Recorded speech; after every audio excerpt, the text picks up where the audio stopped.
Welcome to Screenwriter Speed! I never know when the thing actually turns on. It's on. Fancy graphics, though. I hope you like them. We have to keep them forever. We will. Yeah. No expense was spared making That's this. right. Yes. Yeah. It's like an old typewriter. It is. I'm glad you like that. Yeah. Well, welcome back. This is episode 36. 36! Yay! Oh, wow. And right after this, we will be taking a little summer break, so we'll make the most of this episode, but we'll be back in August. Today's topic is $1 options. Yes, no, pros, cons, we will cover everything. But first, I'd like everyone to meet our very talented panel of working screenwriters. We have the inspirational instigator, Eric Ingram. I kind of like that. How you doing? Inspirational instigator. I like that. Yeah. Anyway, hello everyone. I'm so glad to be back for episode number 36. Oh my gosh, can you believe that? Wow. Okay. Wow. So anyway, episode 36. It gets better and better. Great panelists, great questions. You all keep phoning in, writing in, letting us know what you need to know because this is really fun. It really is fun. Cool. I totally agree. We also have the witty Laughmeister, Heidi Mastro Giovanni. She's a Laughmeister now. Thank you for acknowledging. Well, I appreciate the reference to my half-German heritage. Thank you. That's what I was going for. Thank you all. I so appreciate it. It's so great to be here. As I said to our panel in between shows, Screenwriters Beat is now old enough to run for President of the United States. Well, episode 36. Great to be. That's quite an accomplishment. It really is. It's amazing. It's wonderful. Yeah. Super. We also have the pathos perpetuator, Margaret Risley. Wow. That's you. Because you write some great emotional drama with your characters. That's what I was going for. I do try. Thanks everybody for having me. It's always fantastic to be here and always fantastic to talk with the panelists and just chew the fat. It's good fun. We love chewing the fat. Also on our panel, the spooky spin doctor, Nicole Jones-Dion. Hey. How long did it take you to come up with these? Not long. Obviously not long, right? But good. I was just changing it up, but welcome. Good job. Oh, yeah, okay, thanks. And the creepy creator, Nicole Kiefler. Okay. I was thinking Hello. your sci-fi stuff. You were going creepy last time. Yeah, I was. Yeah. Anyways, hi guys. I love being here, and I was thinking about what we talked about last week, where we're almost a year old, and Anne at first was thinking, I don't even know how I'm going to come up with 5 topics. Like, how are we going to get to episode 5, which would mean 10 topics actually, and here we are. So it's fantastic. Yeah. It's just great. It is cool. Yeah. Well, I didn't make one for myself. All right, let's come up with something. We have to come up with something. Yeah, we got to come up with something. Hold on. Astounding. Okay. My favorite, ambidextrous. Oh, I love that. That's brilliant. I love it. If only it were true. It is more phonetic than actual spelling, but the contain queen and Kemp. Oh, I like it. Very good. Excellent. Thank you. Brilliant. I will take that one. Good one. Very good. It's fun to do that sometimes, Play with. Very good. We're writers. We can do that. That's true.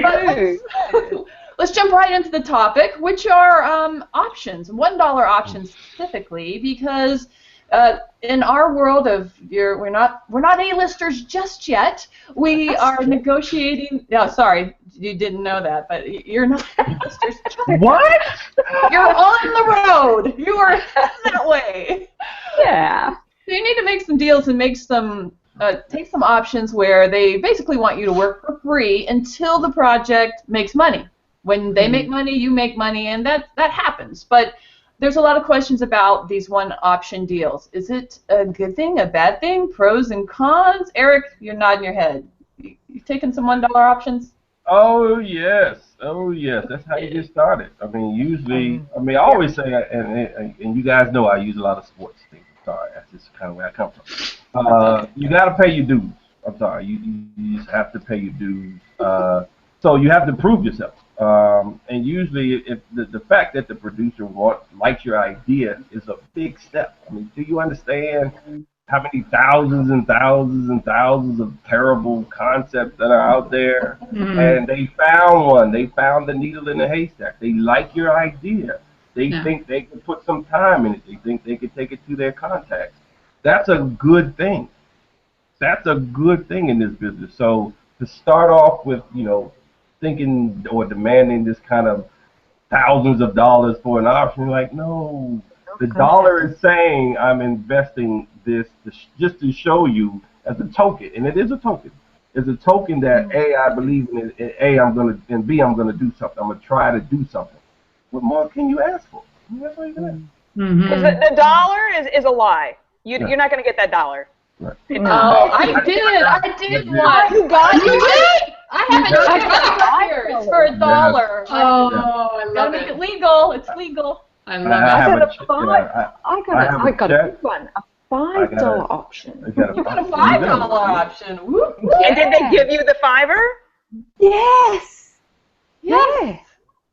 Okay. Transfer it to my bank it's a account. transaction. Good. I guess I need to go back and hit some people up for Yeah, I $5. bought your $1.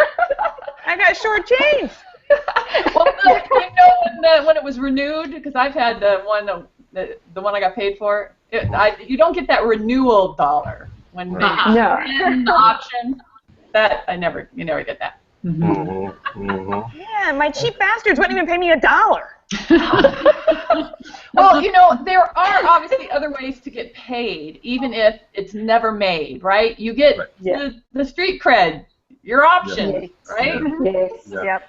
What But, a lot of these producers, they're struggling to find the finance. The fact that they're taking on your project and trying to do something with it, putting their effort into getting it made, it says a lot about your writing, and it gives you credibility, for another project and get writing assignments. It's a flow-on effect. You can't, you can't say, don't take $1 option. It's crazy. If you want to get into the business, you if it's there, take it. I think a lot of new people have this misconception that producers are like Scrooge McDuck sitting on this giant mound of money, and a lot of them aren't. They've got to wheel and deal. They got to go to their investors. They got to get the different loans and this, that, and the other, and they're working every possible angle to try to get the money to get this film made. And they're not all bazillionaires. Right.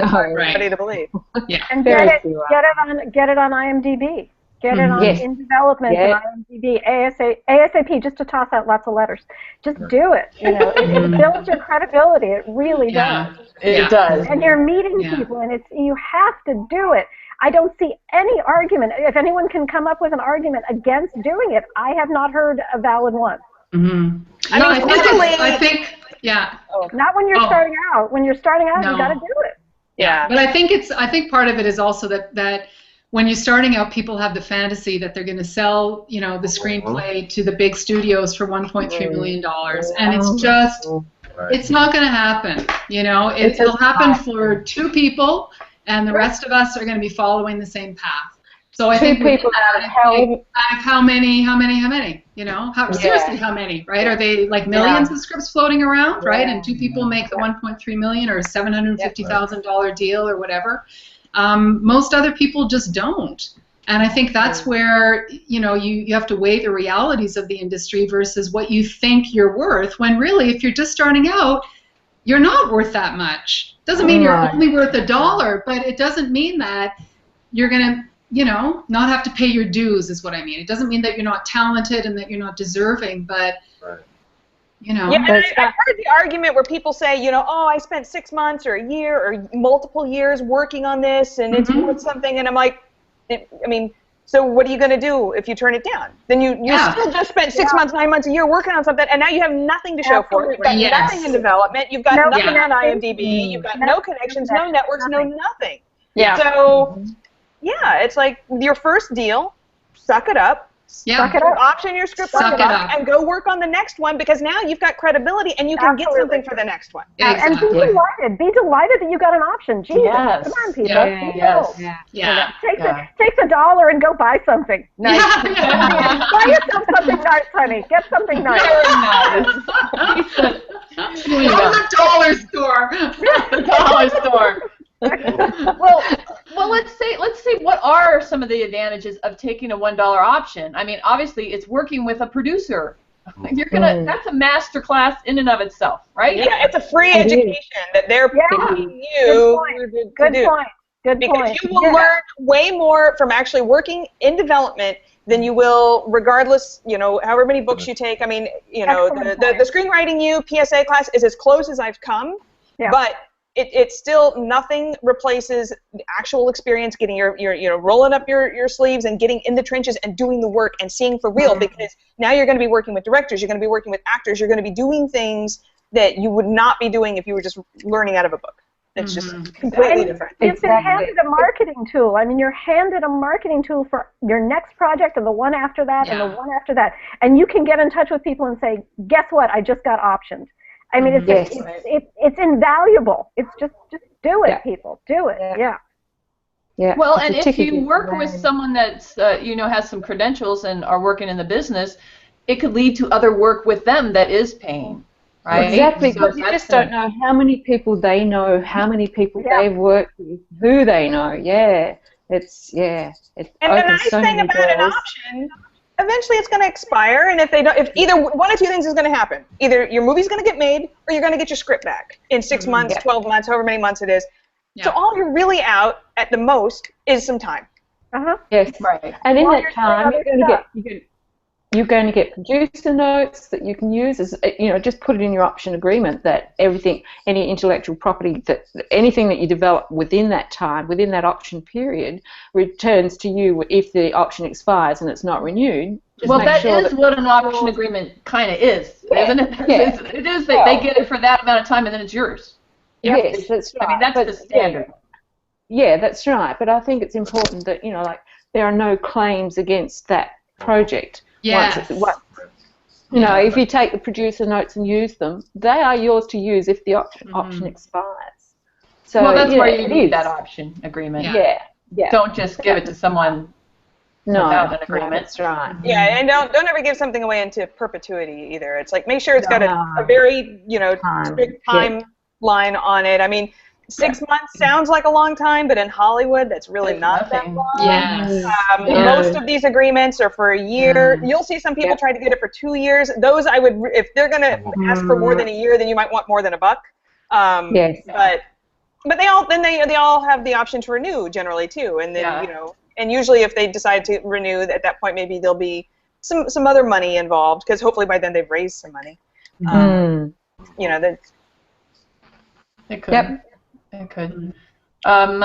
Any other pros and cons or things to think about with the $1 option? I think if you, if you are serious about screenwriting, you must think in career, right? So your career really doesn't get started until you get a job. No, I mean, you could write at your house all day. I mean, okay, you could call it that, but until some deals happen, options happen, you're still on the outside. Okay, so the $1 is the price. Like I say, I just think of it like the price you pay to get in the door. Now you're in the room. Now you're in the room. Yeah. And then a whole different set of things open up, but you will never get to see those things unless you're inside. Yeah. All right. So to be able to put option screenwriter on by your name. Get you in the room. That's right. Hopefully you get them to put it on IMDb. Okay. Hopefully you will go on LinkedIn or somewhere and put that next to your name. And then I also hope you are writing project number 2 and 3. Oh, at least. Right. So as you give that script away for 6 months, you should be working on script 2 and 3. So that by the time those 6 months are up, you have 2 more. Yeah. Right? this is how this is kind of how I got my that's how I got started. So I did one. Well, I did a rewrite for the producer first, and then they said, "What do you have?" Okay, cool. And then we talked and we optioned one. Okay, so we went back and forth on it, but I already had 2 and 3 ready. So that when something else came up, he's like, "Eric, what else do you have?" And I have another one. Here it is. I got that one. I got that one option. I mean, that's usually. I mean, everyone. Your work is gonna come at the beginning, usually from a couple of people. Like you do real good work, you probably get 2 or 3 jobs out of that person. Probably. I mean, not definite, but you know what I mean. So it's your best shot. That's for sure. None of that will happen if you stay with the I need to get $5,000 for this option, and it's my first time. It's not going to happen. Not going to happen. I think that goes hand in hand with worrying that someone's going to steal your idea and stuff like that. That definitely shows you are an amateur. Yeah. Yes. Add that to the last show. Yeah. Add that to the last show. Right. They all go together. Anybody else want to add something on to that? Because segueing into this is our show and tell. Because I wanted to know for your show and tell ways that you promote yourself or your writing online. So obviously, if you get an option, that's a great way to go and post and promote you and something good about you that you are a working screenwriter online. So Nicole Kiefler, how about you? What are some ways you promote yourself out there? I was just thinking I don't promote myself enough. I don't go on Twitter, and I should. My bio on LinkedIn is limited. I mean, it lists the shows I've worked on and stuff like that, but I'm not super active on LinkedIn. And my bio on my credits on IMDb they're awful. It's like they're from 1997, and there's nothing in between. Like I just can't I've tried a million times to get them added. I've just given up at this point, So now it's like at the bottom I have a couple of little either producer or executive producer credits, and all these things that make it look like I haven't worked since 1993. I have. I absolutely have. So I don't know. Like I feel like I'm not as active as I should be. Well, you are on Screenwriters Beat. This is true. This is true. Yes, thank you for the reminder. Yeah. I was waiting for that. Hello. Hello.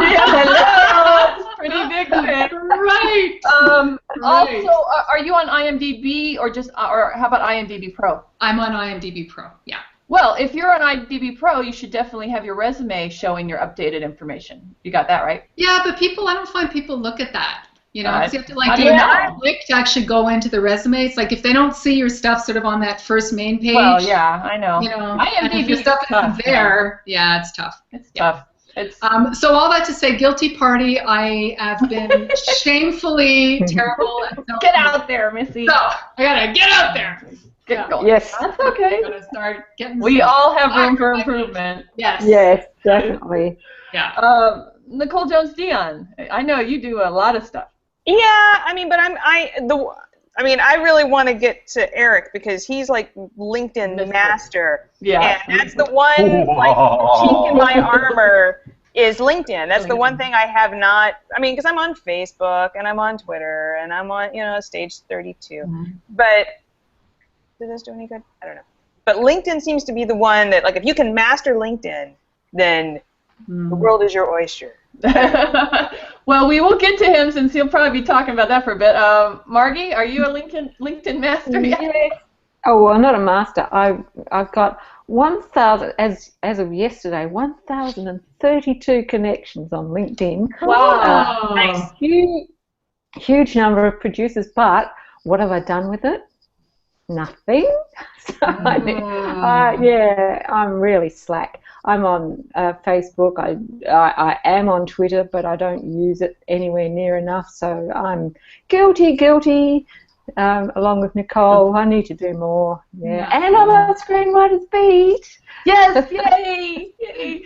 Well, I know you guys all. If you feel like you don't do enough, you do more in person. You are networking. I know all of you are networking that way. Yeah. But this is online. So Heidi, how about you? Online master? No, I love Facebook. I can't help it. God, I just can't help it. I love it. I especially, so yeah.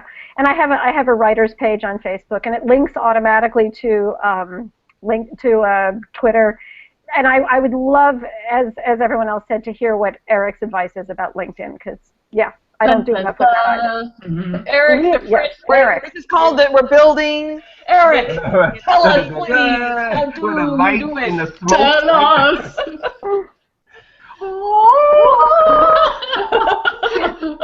Oh, great belly button.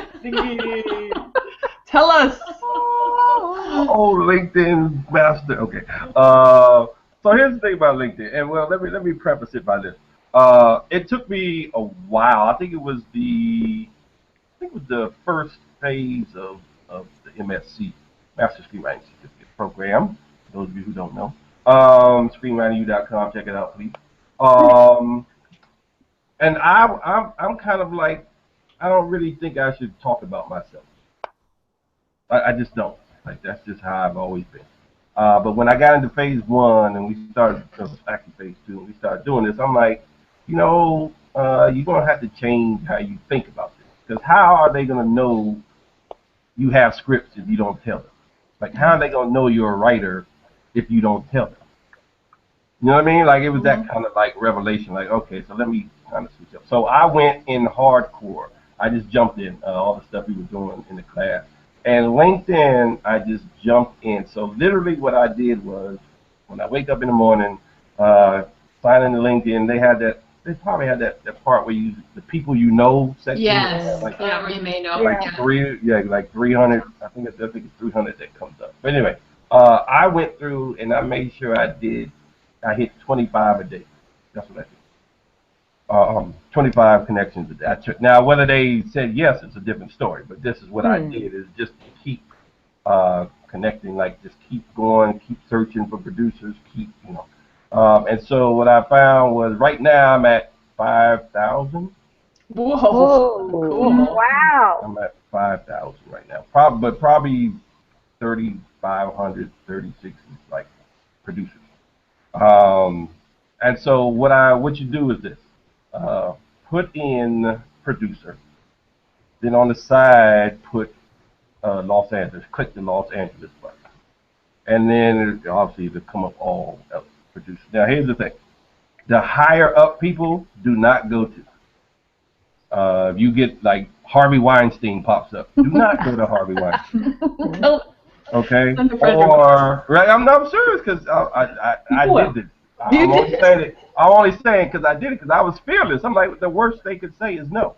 That's the worst they could say, right? Right. But you try to get LA producers, kind of read through what they do, because I also got a lot of TV producers that I ended up like, I didn't really pay attention. I was just like, producer click. So, and then you find out they were like advertising company producers. Like, Yeah. Right. So you got to put in a little work, which you do it. So we did. Okay. So you do that. So if you're looking for, let's say you come up with a name, you meet a producer, right? And you put his name in to LinkedIn. Now, what might happen is since they usually get a lot of inquiries, they might say you need to know the email. They got that up, right? You got to know. So if you don't know the email, don't click "we're friends" or colleagues. Like, don't do that, which I did. And LinkedIn sent me a little nice email like, if you do not know these people, please stop sending them the email. Right? I got it, right? So, well, here's the thing: if you put it in the search, you put Joe Schmo in the search, and his profile comes up, and then it says you need an email. Fine, close it out and move on. What will happen is the algorithm will remember his name for you. Okay. When you close out and come back in, you log out and log back in, his picture will be part of those people you love. That you can just accept, that you just connect to without? Exactly. I wondered how that popped up. Okay. Do you know, on mobile devices like iPad, iPhone, it doesn't ask for an email. It just says connect. You don't. Right. but what will happen is if they're one of those people who require email, they just won't get it. Mm-hmm. Oh, okay. Mm-hmm. Okay. Yeah, I'm like, You've like tried. why are people like? I'm serious. I tried a lot of stuff. Like, why are these people popping back up? Like, I hit the link, connect, and they're popping because they denied it, so they pop back into. Okay. But yeah, go for Interesting. producers. Be really like, and also when those people do link with you or connect with you, if you see something like, hey, it's Barbara's 5th anniversary, send them something. Say congratulations. You sent me one today. I know. See? And me one yesterday. What were you thanking me for? I don't know. No. I was like, what is it? 1 year anniversary. I think it was like a work anniversary or something. Of what? I don't know. You put those words in. Screenwriters beat, I think. Oh, wow. Okay. It's a little faster, but okay. Yeah. And I was waiting for your reply, but you didn't. No, I just got it. I definitely. And so then you reply, right? If anyone talks to you, yes. Answer. I don't like if you connect with somebody today, don't send them a pitch 15 minutes ago. No. Right. So LinkedIn, yeah, I mean, we could probably do a longer thing on LinkedIn because there's a lot of different things, but we should do that. LinkedIn has been good. I had a similar thing with the Stage 32, is that, they list, Stage 32 has a place where it says jobs, and you can filter it for wherever, but of course I always go to Los Angeles, but you can just look at all jobs. Right. And a lot of those jobs, what they're asking for, like I have credentials, but I don't have what they're looking for, so what I'll do if they have like a video they've done or anything of their show, I'll watch it, and then I'll post a comment and say, hey, it's a great trailer. And recently I did that with somewhere where I just sent him the message directly because, I was connected to him. And I just said, great trailer. I'd love to put myself up for it, but, I've only done this. I mean, I'm optioned in, I've done movies, but I'm new for. So, but anyway, he responded to me and said, hey, I'd still like to read a sample. So, Great. Good. So I think it's being part of that, right? Talking to them, you got to exchange. You just can't be there. You've got to interact. Yeah. Right. Yeah. Right. And, make sure your page is professional. If you're wanting rewriting jobs, state that. If you're looking if you get a credit, if you look at my page, and I'm not saying, I'm the template, but I'm just saying, if you look at my page, I want. This is what I'm looking for. I want rewrite work. I do spiritual stuff. I do comedy, and I do action. And then I have the IMDb credit things right below it, so you can just click on it and the movies will come up on IMDb. A couple of scripts that I had like a poster for, like it's a screenwriter's page. That's Right. what it should be. It's a business thing. So just make it professional. Absolutely. I think as you're making these connections on IMDb and LinkedIn, never underestimate the importance of a nice muffin basket. Never. Send a nice little muffin basket. Send. You probably get their attention. You will? Yeah, you would. Yeah. Good advice. Well, we also did have a question from the audience that ties in more with our $1 options. It was, what is on a standard option agreement? What should you expect? To give a bookend to our topic of the day, who's done it? I mean, I can start off by saying you need to expect who owns the script and what kind of revisions will happen. Is that kind of stuff. I mean, a lot of people want to know if it covers the writing of it, and I would say no, it covers the selling of it.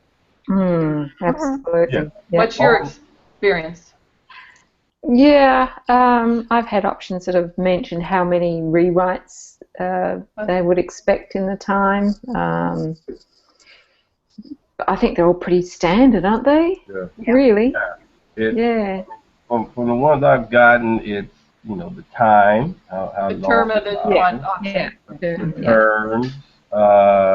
Very rarely do they kind of lump it in, especially if they're using the WGA template kind of. It's kind of like with the rewrites and a polish, kind of. That's part of the purchasing price. That kind of. It could be. So you could actually go get the template from the WGA and at least kind of That's a good idea. familiarize yourself with the language. Right. But definitely time, definitely, like NJD said, make sure you don't see, you go through it and look for the word perpetuity. You go look for that word. And well, also, it is there. It will be there if the project sells. If they sell it, so you will see it there, but make certain it's in the right spot. No, but the option is like we're optioning it for 18 months and then for renewal in perpetuity, like something like that. Some crazy. Look for that word and look for, eventually down the road you look for power of attorney. You make those. You just go look for those words. They're in there. Cross them out. Cross them out. I'm serious. But you can't cross it out in perpetuity when it's talking about what happens once they buy it. And once they buy it, they own it. But I'm just saying that word is in there under the part that's talking about how much you're going to get paid if they sell it. One thing you might, if you can get them to do this, because there is the dangers. We haven't really talked about the dangers of options.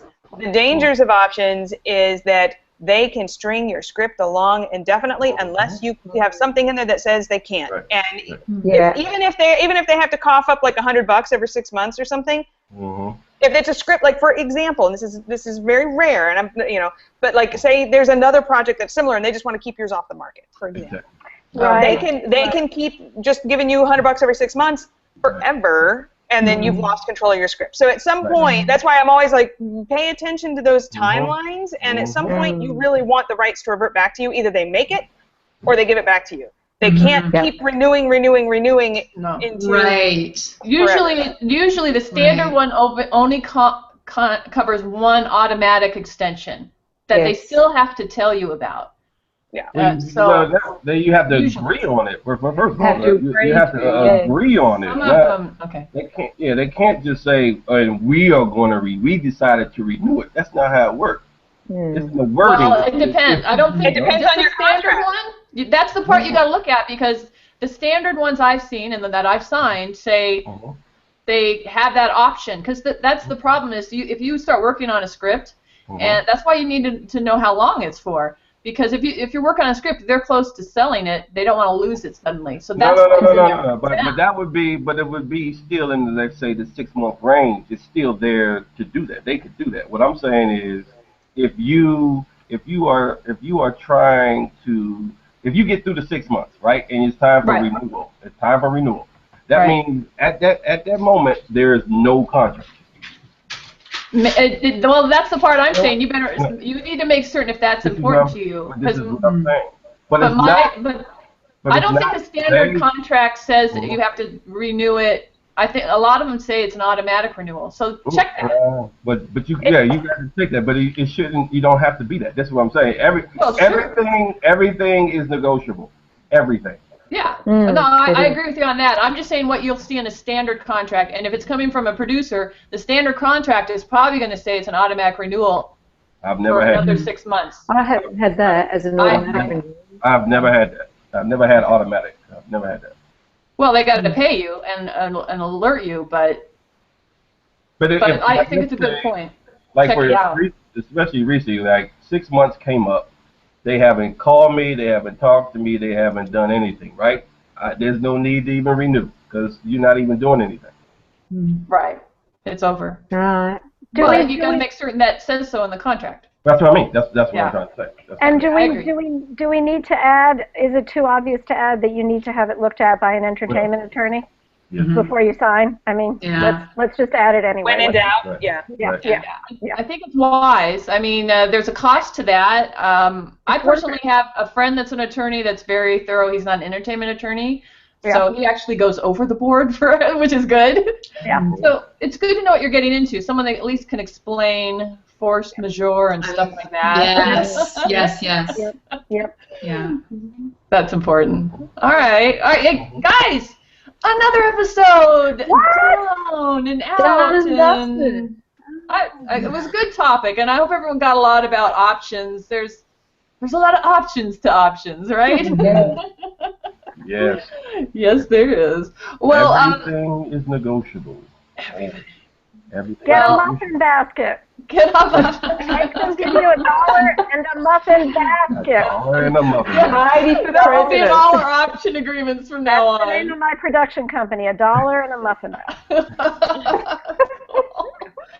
Well, guys, as we say goodbye to our great audience out there and wish you all happy writing, let me know what kind of work you're looking for these days. Eric Ingram? Spiritually based stuff. That's my forte. I can't lie. I can't deny it any longer. And comedy, obviously comedy and action. Those are my areas. Comedy, action, and inspirational. Spiritual. Even more than inspirational. Yes, cool. Exactly. Heidi, thanks for being here. I know you're a comedy girl. Thanks, Ann. Thank you, guys. Thank you, audience. I want to make people laugh. Yeah. So any comedy work is great for you. Yeah. Great. Very cool. Thanks for being here. Margie, all the way from Australia by the beach. Yeah, it's a beautiful Thanks for day. being here. As usual. Yeah, thank you. Yeah. Well, usually, yeah. Winter and it's nice and warm. Yeah, tropics. Wow. Yeah. Hard Thrillers. life. I love thrillers. So yeah, with lots of emotional drama. I love getting in there and making people laugh and cry. Yeah, and feel. Yep. That's important. Nicole Jones, Dion, thanks for being here. Thanks for having me, Ann. Well, right now, I mean, I just got 2 new gigs, so I'm actually kind of booked. But yeah, so I'm branching out from horror, and now I'm doing, these 2 projects I'm working on now are both sci-fi. I mean, they're both like horror adjacent. Like one's an apocalyptic sci-fi, and then the other one is like sci-fi horror. So they're kind of all in that same weird realm. So yeah, whenever I come back up for air, if anybody's got a weird project they need help with. Groovy. Well, they are close. Those genres do bleed into one another. Hopefully not literally, but great. Yeah. Nicole Kiefler, thanks for being here as well. Thank you. Thank you. You're in a bit of a transition, so what kind of work is great for you?